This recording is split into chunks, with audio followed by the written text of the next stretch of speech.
हाँ तो गाइस कैसे हो, स्वागत है थारो आप एक और नई वीडियो के अंदर। तो ये गाड़ी यहाँ पे आई खड़ी है, आप देख सकते हो। आई सर्विस टायर की गाड़ी है।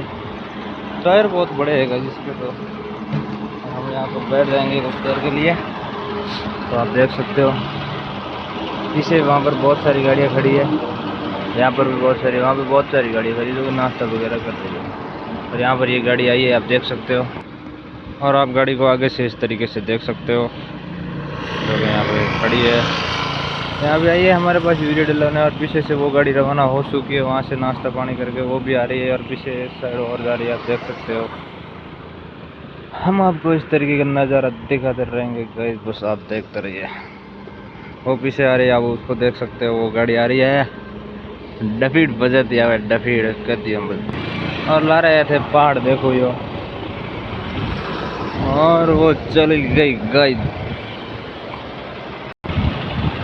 लारे लैंड तो थोड़ी गाड़ियों आवे लैंड में हार्बिट का शेड बुला दिया बसी।